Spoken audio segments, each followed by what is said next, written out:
ప్రభువునందు ప్రియ సహోదరి సహోదరులారా, మిస్పా ప్రార్థన పరిచర్య ద్వారా ప్రతి ఉదయకాలమందు దైవ సందేశాలను వినుచున్నటువంటి మీకందరికీ మన ప్రభువైన యేసుక్రీస్తు పేరిట నా హృదయపూర్వకమైన శుభాభివందనములు తెలియచేస్తూ ఉన్నాను. ప్రియులారా, ఈ ఉదయకాలమందు మనం ధ్యానం చేస్తున్నటువంటి ధ్యాన వాక్య భాగము పరిశుద్ధ గ్రంథము నుండి 63వ కీర్తన మొదటి వాక్యమును ధ్యానం చేద్దాం.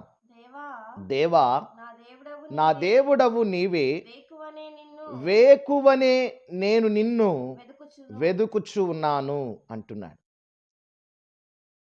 ఈ 63వ కీర్తనలో మరి కీర్తనాకారుడైనటువంటి దావీదు మరి అరణ్యంలో ఉన్నప్పుడు అతడు దేవునికి ఈ రీతిగా దేవుణ్ణి ఆరాధన చేస్తూ ఉన్నాడు, దేవుణ్ణి స్తుతిస్తూ ఉన్నాడు, దేవుణ్ణి ఘనపరుస్తున్నాడు, దేవుణ్ణి మహిమపరుస్తూ ఉన్నాడు. మరి అతడు ఏ అరణ్యములో ఉన్నాడు అంటే యోధా అరణ్యములో దావీదు ఉన్నప్పుడు, మరి అరణ్యములో దావీదు మరి అతడు అరణ్యములో ఉన్నప్పుడు మరి విడుదల కొరకు, స్వస్థత కొరకు, ఆరోగ్యము కొరకు, ఆనందము కొరకు, సంతోషము కొరకు, తన అవసరతల కొరకు మరి ఇరుకులో ఉన్నప్పుడు, ఇబ్బందులో ఉన్నప్పుడు, శ్రమలో ఉన్నప్పుడు, శోధనలో ఉన్నప్పుడు దావీదు యోధా అరణ్యములో ప్రార్థన చేసిన వాడు మాత్రం కాదు. మరి యోధా అరణ్యములో మరి దావీదు దేవుని ఏ రీతిగా స్తుతిస్తున్నాడు, దావీదు దేవుని ఏ రీతిగా ఘనపరుస్తున్నాడు, దావీదు ఏ రీతిగా దేవుణ్ణి మహిమపరుస్తున్నాడు అని మనం ఆలోచన చేస్తే దావీదు ఇక్కడ చక్కటి ప్రార్థన చేస్తున్నాడు. ఏమని ప్రార్థన చేస్తున్నాడు? దేవా దేవా, నా దేవుడవు నీవే, దేవా, నా దేవుడవు నీవే, వేకువనే నిన్ను వెదుకుదును. వేకువనే నేను నిన్ను వెదుకుదును. ఇక్కడ మనం చూస్తే యోధా అరణ్యములో ఉన్నటువంటి దావీదు మరి వేకువనే లేచి దేవుణ్ణి వెదికే అనుభవము కలిగి ఉన్నవాడుగా మనం చూస్తా ఉన్నాం. ప్రియులారా, పరిశుద్ధ గ్రంథములో మనము చూస్తే బైబిల్ గ్రంథములో మరి 17 రకములైనటువంటి అరణ్యాలు మరి మనకు కనబడుతూ ఉంటాయి. ఆదికాండము 21వ అధ్యాయము 14వ వాక్యములో మరి బేర్షెబా అనేటువంటి ఒక అరణ్యాన్ని మనం చూస్తాం. అలాగే సంఖ్యాకాండము 10వ అధ్యాయము 12వ వాక్యములో పారాను అనేటువంటి ఒక అరణ్యాన్ని మనము చూస్తాం. అలాగే షూరు అరణ్యము కనబడుతోంది. సీను అనేటువంటి ఒక అరణ్యాన్ని మనం చూస్తాం. సీనాయి అనేటువంటి అరణ్యము కనబడతా ఉంది. మోయాబు అనేటువంటి ఒక అరణ్యము కనబడతా ఉంది. జీబు అనేటువంటి ఒక అరణ్యాన్ని మనం బైబిల్ గ్రంథంలో చూస్తాం. అలాగే మాయోను అనేటువంటి అరణ్యము కూడా మరి మొదటి సామ్యుయేలు గ్రంథము 23వ అధ్యాయము 24వ వాక్యములో మాయోను అనేటువంటి ఒక అరణ్యాన్ని కూడా మనం చూస్తాం. అలాగే యోదయ అరణ్యము కనబడతా ఉంది. ఎన్గేది అరణ్యము కనబడుతుంది. గిబియోను అనేటువంటి అరణ్యము కలదు. ఎదోము అనేటువంటి అరణ్యము కలదు. ఎరుయేవేలు అనేటువంటి అరణ్యము కలదు. అలాగే తెకోవా అనేటువంటి అరణ్యము కలదు. అలాగే కాదేషు అనేటువంటి అరణ్యము ఉంది. చివరిగా సంఖ్యాకాండము 33వ అధ్యాయము 8వ వాక్యములో యోతాము అనేటువంటి అరణ్యాన్ని కూడా మనము చూస్తూ ఉంటాం. ప్రభునందు ప్రియులారా, మరి 63వ కీర్తన మొదటి వాక్యము నుండి 11వ వాక్యం వరకు మనం గమనించినట్లయితే ఈ కీర్తనలో దావీదు అరణ్యములో ఉన్నప్పటికీ విడుదల కొరకు అతడు ప్రార్థన చేయలేదు. చూడండి, విడుదల కొరకు ప్రార్థన చేయలేదు, స్వస్థత కొరకు ప్రార్థన చేయలేదు, తనకున్న అవసరత కొరకు ప్రార్థన చేయలేదు, తనకున్నటువంటి ఇబ్బందుల కొరకు, ఇబ్బందుల నుండి విడిపించమని దేవునికి ప్రార్థన చేయలేదు. చూడండి, దావీదు యోధా అరణ్యములో ఉన్నప్పుడు ఎంత మంచి భక్తి జీవితాన్ని కలిగి జీవిస్తున్నాడో ఇక్కడ మనం చూస్తూ ఉన్నాం. కాబట్టి అరణ్యములో దావీదు యొక్క అనుభవాలు ఎలా ఉంటాయో మరి ఉదయకాలం ముందు కొద్ది నిమిషాలు నేను మీతో మాట్లాడబోతూ ఉన్నాను. మొట్టమొదటిగా మనము చూస్తే 63వ కీర్తన మొదటి వాక్యములో దావీదు ఏమంటాడంటే, అరణ్యములో ఉన్నటువంటి దావీదు, యోధా అరణ్యములో ఉన్న దావీదు దేవుడిని వేకువజామునే వెతుకుతున్నాడు. వేకువజామున దేవుణ్ణి యోధా అరణ్యములో ఉండి దావీదు దేవుని వెతుకుతూ ఉన్నాడు. తర్వాత మనము చూస్తే ఎందుకు యూదా అరణ్యములో ఉండి దావీదు దేవుని వెతుకుతున్నాడంటే మరి దేవుని యొక్క బలమును ప్రభావమును చూడాలనేటువంటి ఆశతో మరి వేకువజామునే దేవుని వెతుకుతున్నాడు. అంత మాత్రమే కాదు, రెండవ వాక్యములు రాయబడిన మాట ఏమిటంటే నీ బలమును నీ ప్రభావమును చూడవలెనని పరిశుద్ధ ఆలయమందు నేను ఎంతో ఆశతో నీ తట్టు నేను కనిపెట్టుకొని ఉన్నాను అంటున్నాడు. చూడండి, ఆశతో దేవుని తట్టు కనిపెట్టాడు దావీదు. యోధా అరణ్యములో ఉన్నటువంటి దావీదు ఆశతో దేవుని తట్టు కనిపెట్టి ప్రభువును చూడాలనేటువంటి ఆశ, ప్రభువు యొక్క ప్రభావమును చూడాలనేటువంటి ఆశ. అందుకే దావీదు అరణ్యములో దేవుణ్ణి వేకువజామునే వెతుకుతున్నాడు ప్రియులారా. ఇంకా మనం చూస్తే అరణ్యములో దావీదు చూడండి నీళ్లు అడగలేదు దేవుణ్ణి.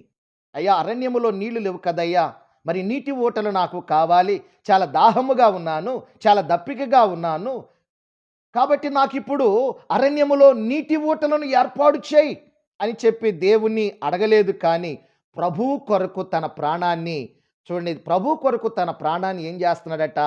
తృష్ణగొనుచున్నది అని బైబిల్లో రాయబడింది. చదువుతారా మాట, రెండవ వాక్యము, నీళ్లు లేక ఉండి ఉన్న దేశమందు నా ప్రాణము నీ కొరకు తృష్ణగొనుచున్నది. నీరు లేని దేశమందు ఏమంటున్నాడు దావీదు? నా ప్రాణము నీ కొరకు తృష్ణగొనుచున్నదయ్యా. నీళ్లు లేని దేశమందు నేనున్నాను. నేను ఉన్నటువంటి దేశము అరణ్య దేశము, అరణ్య ప్రదేశము, జనసంచారము చేయనటువంటి ప్రాంతము. అరణ్యములో క్రూరమైన మృగాలు ఉన్నాయి, క్రూరమైన జంతువులు ఉన్నాయి, ప్రజలను హానిపరిచేటువంటి ఇదిగో విష సర్పాలు, విషజీవులు ఉన్నాయి. కాబట్టి వాటి మధ్య నేను అరణ్యములో ఉంటున్నాను. కాబట్టి ఇదిగో నీవు నన్ను ఏం చేయాలంటున్నాడు దేవుడు. అరణ్యములో దావీదు దేవుణ్ణి నీళ్లు కావాలని అరణ్యములో నీళ్లు అడగలేదు, కానీ ప్రభు కొరకు తన ప్రాణాన్ని తృష్ణగొనుచున్నాడట. దేని కొరకంటే దేవుణ్ణి చూడాలని, దేవుని ప్రభావమును చూడాలని, దేవుని తట్టు తను కనిపెట్టుకొనుచున్నటువంటి వాడుగా దావీదు యొక్క జీవితంలో మనము చూస్తూ ఉన్నాం. చూడండి, శరీరము కృషించినా కానీ, శరీరము యోధారణ్యములో ఉన్న దావీదు యొక్క శరీరము మరి దినదినము కృషించినా కానీ చూడండి ప్రియులారా, దేవుని చూడాలనేటువంటి ఒక ఆశతో ఉన్నాడు. తృష్ణగొనుచున్నది తన ప్రాణం. ఎందుకంటే కష్టాల్లో మరి దావీదు దేవుణ్ణి స్తుతిస్తున్నాడు.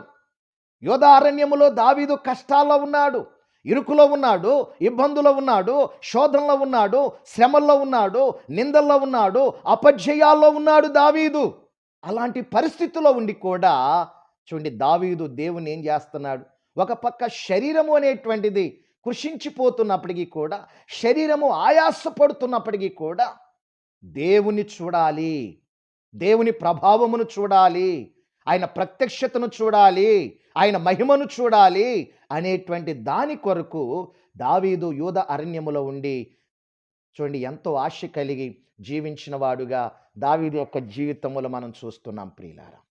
ఇంకా చూడండి 63వ కీర్తన 4వ వాక్యములో కీర్తనాకారుడైన దావీదు ఏమంటున్నాడు? నా మంచము మీద నేను నిన్ను జ్ఞాపకము చేసుకొనిచున్నాను.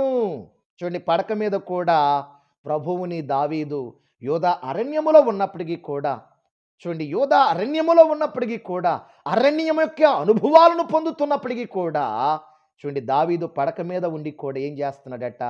ప్రభువుని జ్ఞాపకం చేసుకుంటున్నాడు, దేవుణ్ణి జ్ఞాపకం చేస్తు. ఇంకా మనము చూస్తే ఎలా జ్ఞాపకం చేసుకుంటున్నాడు? 4వ వాక్యములో, రాత్రి జాముల యందు నేను ధ్యానించుచున్నప్పుడు. చూడండి అక్కడ అంటున్నాడు, రాత్రి జాముల యందు నేను నిన్ను ధ్యానించుచున్నప్పుడు.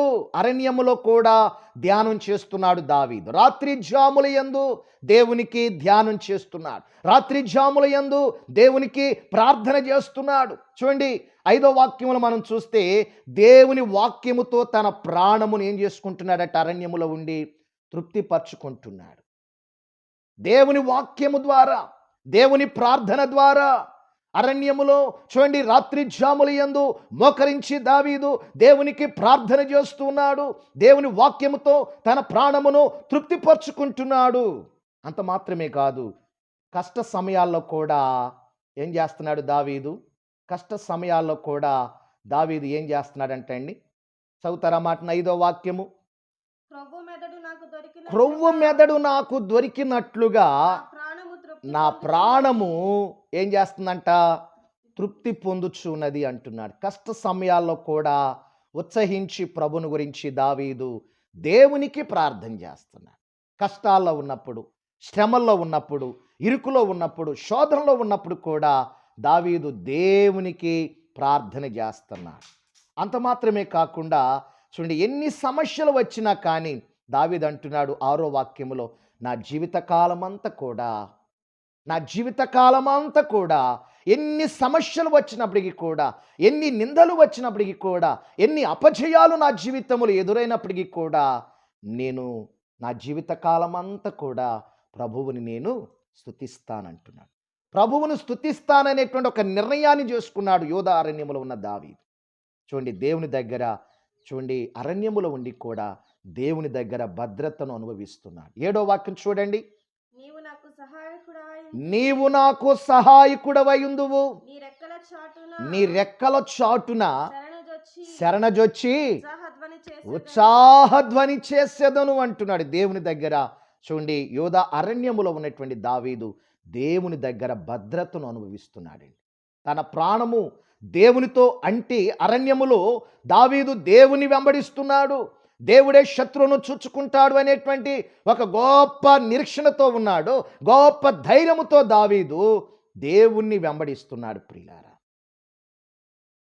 అంత మాత్రమే కాదు, అరణ్యములో దేవుని బట్టి చివరిగా మనం చూస్తే 11వ వాక్యములో ఏం చేస్తున్నాడు దావీదు? రాజు దేవుని బట్టి సంతోషించు. రాజు దేవుని బట్టి సంతోషించును. అరణ్యములోను దేవుని బట్టి మరి దావీదు సంతోషిస్తున్నాడు. మరి దేవునితో ప్రియులారా, ఈ ఉదయకాలమందు సాహిత్యము కలిగిన వారు దేవుని కొరకు మరి దేనికైనా సిద్ధమే. దేవుని ఉద్దేశాలు నెరవేర్చేవారు ప్రియులారా, దేవునితో ఇలాంటి సన్నిహిత్యము కలిగి ఉంటారు. దేవుడిని ప్రేమిస్తే కష్టాల వైపు చూడరండి. ఇలాంటి అనుభవాలు కలిగి ఉండాలని ప్రభునామను బట్టి మీ అందరికీ తెలియచేస్తూ నా మాటలు ముగిస్తున్నాను. దేవుడు మిమ్మలను మీ కుటుంబాలను దీవించునుగాక. ప్రార్థన చేసుకుందాం. మహాపరిశుద్ధుడా, ప్రేమగల మా యేసయ్య, నీ కొందనాలు, స్తోత్రాలు. ఈ ఉదయకాలమందు ఎంతమంది బిడ్డలు నాయన ఈ యొక్క మిస్పా ప్రార్థన పరిచర్య ద్వారా అందించబడుతున్నటువంటి దైవ వర్తమానాలు వినుచున్నటువంటి మా ప్రియబిడలందరి జీవితాలలో మరి దావీదు అరణ్య ప్రాంతములో ఎలాంటి అనుభవాలను పొందుకొని మరి నీ సన్నిధిలో వేకువజామునే లేచి ఎలా ప్రార్థన చేశాడో, మరి అరణ్యములో దావీదు పొందిన అనుభవాలు మరి వింటున్నటువంటి చూస్తున్న మేము కూడా అలాంటి అనుభవాలను కలిగి వాక్యానుసారంగా నీలో జీవించున్నట్లుగా మీ కృప అనుగ్రహించవలసిందిగా వేడుకొంచు. యేసు నామములో అడిగి ప్రార్థించి వేడుకొంచున్నాము తండ్రి, ఆమేన్. దేవుడు మిమ్మలను మీ కుటుంబాలను బహుగా దీవించి ఆశీర్వదించునుగాక. ఆమేన్.